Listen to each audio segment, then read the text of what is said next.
اعوذ باللہ من الشیطان الرجیم بسم اللہ الرحمن الرحیم وَإِذَا طَلَّقْتُمُ النِّسَاءَ فَبَلَغْنَ أَجَلَهُنَّ فَلَا تَعْضُلُوهُنَّ أَن يَنكِحْنَ أَزْوَاجَهُنَّ إِذَا تَرَاضَوْا بَيْنَهُم بِالْمَعْرُوفِ۔ اور جب تم اپنی عورتوں کو طلاق دے دو پھر وہ اپنی عدت پوری کر لیں تو مت آڑے آؤ اس میں کہ وہ عورتیں پھر نکاح کر لیں اپنے سابق ازواج سے، اذا تراضوا بینہم بالمعروف، جبکہ وہ آپس میں رضامند ہو جائیں بھلے طریقے پر۔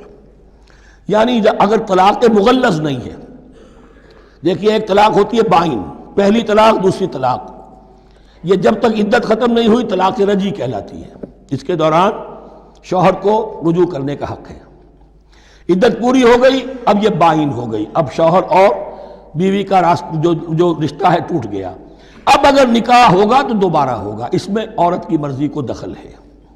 عدت کے اندر عورت کی مرضی کو دخل نہیں ہے، لیکن عدت کے بعد اب عورت کو اختیار ہے، اب تو نکاح ثانی ہوگا سوائے طلاق مغلظ کے۔ تیسری طلاق اگر ہو گئی ہے تو پھر جب تک اس کا نکاح کسی اور سے نہ ہو جائے، وہ بھی طلاق دے دے تو ان کے درمیان نکاح نہیں ہو سکتا۔ گویا کہ یہ دو طلاقوں کے بعد اگر پھر یہ لوگ جبکہ طلاق بائن ہو چکی ہو، وہی عورت وہی مرد پھر نکاح کرنا چاہیں تو اب تم آڑے مت آؤ۔ ہوتا کیا ہے، عورت کے بھائی ہیں، اب انہیں غصہ چڑھا ہوا، اس بدماش نے یہ کچھ کیا تھا، اس نے تمہیں ایسے ایسے ستایا تھا، اس نے یہ کیا تھا، اب تمہیں ہم شادی نہیں کرنے دیں گے اس کے ساتھ۔ نہیں، یہ کام تمہارا نہیں ہے۔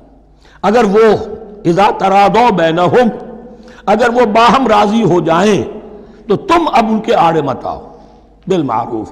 ذالک یوعظ بہ من کان منکم یؤمن باللہ والیوم الآخر، یہ وہ چیزیں ہیں جن کی نصیحت کی جا رہی ہے تم میں سے ان کو جو واقعتاً ایمان رکھتے ہو اللہ پر اور یوم آخر پر۔ ان کے اندر ایمان ہی نہیں ہے، ان کے لیے یہ سارا جو ہے بھینس کے آگے بین بجائے جاؤ کیا حاصل ہے، وہ تو پھر اس کو کوئی فائدہ نہیں پہنچے گا۔ ذالک یوعظ بہ من کان منکم یؤمن باللہ والیوم الآخر ذالکم ازکی لکم واطہر، یہ طریقے جو ہیں تمہارے لیے زیادہ پاک ہیں، زیادہ عمدہ ہیں۔ واللہ یعلم وانتم لا تعلمون، اللہ جانتا ہے تم نہیں جانتے۔ اپنی عقل کو مقدم نہ رکھو، یہ اللہ کا علم ہے، اسی نے عورت کو بنایا، اسی نے مرد کو بنایا، اسے مرد بھی عزیز ہے عورت بھی عزیز ہے۔ الخلق عیال اللہ، حضور نے فرمایا تمام مخلوق اللہ کے کنبے کے مانند ہے۔ اللہ کو تو اپنا ہر انسان مرد ہو یا عورت ہو محبوب ہے، پسندیدہ ہے، اس کی تخلیق ہے، اس کا شاہکار ہے، لیکن یہ کہ وہ جانتا ہے کہ عورت کے کیا حقوق ہونے چاہیے، مرد کے کیا ہونے چاہیے۔ لہذا واللہ یعلم وانتم لا تعلمون والوالدات یرضعن اولادہن حولین کاملین، اور والداؤں کے لیے، ماؤں کے لیے ضروری ہے کہ وہ اپنی اولاد کو 2 سال دودھ پلائیں پورا۔ اور یہ خاص طور پر یہاں تذکرہ ہو رہا ہے جب طلاق کا مسئلہ ہو۔ اب طلاق ہو گئی، شوہر تو علیحدہ ہو گیا، شوہر کہتا ہے بھائی میرا بچہ تو میرا ہے، قانوناً تو اولاد شوہر کی ہوتی ہے، لیکن تم اسے دودھ پلاؤ، تو 2 سال تک وہ عورت انکار نہیں کر سکتی، دودھ پلائے گی۔ لمن اراد ان یتم الرضاعہ، جو شخص چاہے کہ یہ رضاعت پوری کروائے اپنی سابقہ مطلقہ بیوی سے۔ وعلی المولود لہ رزقہن وکسوتہن بالمعروف، لیکن اس عرصے کے لیے جس کی وہ اولاد ہے یعنی شوہر جو سابق ہے، اس کے ذمے ہے اس کا رزق اور اس کا لباس، جسے ہم نان نفقہ کہتے ہیں۔ 2 سال اگر اس نے دودھ پلانا ہے اس ماں نے، مطلقہ ماں نے، اپنے طلاق دینے والے شوہر کے بیٹے کو یا بیٹی کو، تو اب اس عرصے کے دوران اس کا نان نفقہ اس کے ذمے ہے، باپ کے ذمے ہے، بالمعروف، بڑے طریقے سے۔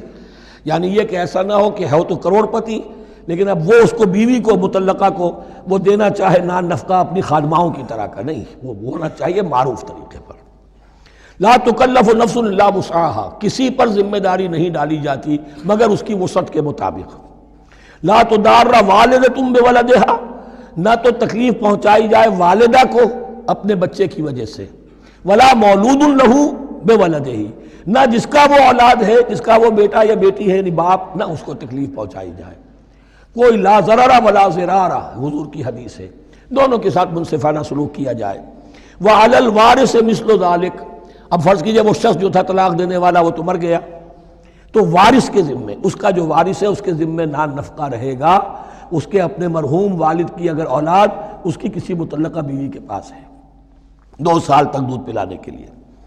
فَإِنْ أَرَادَا فِصَالًا، اب یہ بھی ہو سکتا ہے کہ وہ دونوں جو ہے کہے کہ سب میں تو دودھ نہیں پلاتی، یا یہ کہ وہ شوہر چاہے ان تراضٍ منہما، دونوں راضی ہو جائیں کہ میں دودھ نہیں پلواتی، آپ دودھ چھڑوا دیجئے، وَتَشَاوُرٍ، آپس میں رضامندی اور مشورے سے، فَلَا جُنَاحَ عَلَيْهِمَا، اس میں بھی کوئی حرج نہیں۔ اگر دودھ چھڑوانا چاہیں، وہ کسی اور سے دودھ پلوانا چاہتے ہیں، کوئی دایا رکھ لی ہے اس سے دودھ پلوانا چاہتا ہے، ٹھیک ہے، لیکن ہونا چاہیے جبر نہ ہو، ماں پر جبر نہ ہو۔ ان تراضٍ منہما، دونوں کی رضامندی سے، وتشاور، اور مشورے سے، فلا جناح علیہما، تو پھر ان دونوں پر کوئی حرج نہیں ہے۔ وَإِنْ أَرَدْتُمْ أَنْ تَسْتَرْضِعُوا أَوْلَادَكُمْ فَلَا جُنَاحَ عَلَيْكُمْ، اگر تم چاہو کسی اور سے اب دودھ پلوانا، رضاعت کروانا، تو اس میں بھی کوئی حرج نہیں۔ فَلَا جُنَاحَ عَلَيْكُمْ إِذَا سَلَّمْتُمْ مَا آتَيْتُمْ بِالْمَعْرُوفِ، جبکہ ان کی ماں، اس کی ماں کو تم دے چکو جو کچھ کہ تم نے طے کیا تھا معروف اور بھلے طریقے پر۔ واتقوا اللہ، اور اللہ کا تقوی اختیار کرو۔ وَاعْلَمُوا أَنَّ اللَّهَ بِمَا تَعْمَلُونَ بَصِيرٌ، اور جان لو کہ جو کچھ تم کر رہے ہو اللہ اسے دیکھ رہا ہے۔ وَالَّذِينَ يُتَوَفَّوْنَ مِنْكُمْ وَيَذَرُونَ أَزْوَاجًا، اور وہ کہ جو تم میں سے وفات پا جائیں اور وہ چھوڑ جائیں بیویاں، يَتَرَبَّصْنَ بِأَنفُسِهِنَّ، اب یہ عدت جو تھی، ایک تھی طلاق کی عدت، وہ 3 ماہواریاں آ جانا، 3 مہینے اندازاً، اور ایک ہے جو فوت ہو گیا، اور بیوہ کی عدت کیا ہے۔ والذین یتوفون، جو تم میں سے وفات دے دیے جائیں، منکم، تم میں سے، ویذرون ازواجا، پیچھے بیویاں چھوڑ گئے ہوں، یتربصن بانفسہن 4 اشہر وعشرا، وہ روکے رکھیں اپنے نفسوں کو 4 مہینے اور 10 دن، 4 مہینے 10 دن تک ایک جو بیوہ عورت ہے وہ کوئی اور نکاح نہیں کر سکتی، 4 مہینے 10 دن۔ فَإِذَا بَلَغْنَ أَجَلَهُنَّ، اور جب وہ اپنی اس مدت تک پہنچ جائیں، یعنی پوری ہو گئی مدت عدت کی، فَلَا جُنَاحَ عَلَيْكُمْ فِي مَا فَعَلْنَ فِي أَنفُسِهِنَّ، تو تم پر کوئی گناہ نہیں ہے اس معاملے میں جو وہ اپنے بارے میں کریں۔ اب وہ آزاد ہے، نکاح کر سکتی ہیں۔ اب تم روکنا چاہو، ہماری ناک کٹ جائے گی، یہ بیوہ بیٹھ نہیں سکی، اس سے رہا نہیں گیا، نہیں، غلط بات، تمہارا کوئی اختیار نہیں۔ لا جناح علیکم فیما فعلن فی انفسہن بالمعروف، کریں نیک طریقے سے، بھلے طریقے سے، شریعت کے مطابق، قواعد شریعت کے مطابق، تو تمہارا اختیار نہیں ہے کہ روکو۔ واللہ بما تعملون خبیر، اور جو کچھ تم کر رہے ہو اللہ اس سے باخبر ہے۔ ولا جناح علیکم فیما عرضتم بہ من خطبۃ النساء واکننتم فی انفسکم، اب یہ انہی بیواؤں کا ذکر ہو رہا ہے۔ تم پر کوئی حرج نہیں ہے کہ جو تم اشارے میں کوئی بات و پیغام دینا چاہو کسی بیوہ کو، اشارے کنائے میں، لیکن یہ کہ اس میں عدت کے دوران نکاح تو نہیں ہو سکتا، اشارے کنائے میں یہ کچھ بات کہی جا سکتی ہے کہ مجھے دلچسپی ہے، شاید میں کوئی بھی طریقہ اختیار کیا جائے۔ او اکننتم فی انفسکم، یا اپنے دلوں میں چھپائے رکھو، تو اللہ کو کوئی اعتراض نہیں۔ اس میں یہ کہ ظاہر بات ہے کہ ایک آدمی علم اللہ انکم ستذکرونہن، اللہ کے علم میں ہے تمہیں ان کا خیال تو آئے گا ہی، آخر یہ عورت تھی، بیوہ ہو گئی ہے، اب میں اس سے شادی کر سکتا ہوں، آپ کو رغبت ہے اس کی طرف نکاح کی، تو اب کوئی آدمی سوچے میرے دل میں خیال آ رہا ہے بیوہ کے بارے میں، میں تو گناہ گار ہو گیا، میرا دل گناہ گار ہو گیا، نہیں، یہ قانون فطرت ہے۔ علم اللہ انکم ستذکرونہن، اللہ کے علم میں ہے ان کا خیال تو تمہیں آئے گا ہی۔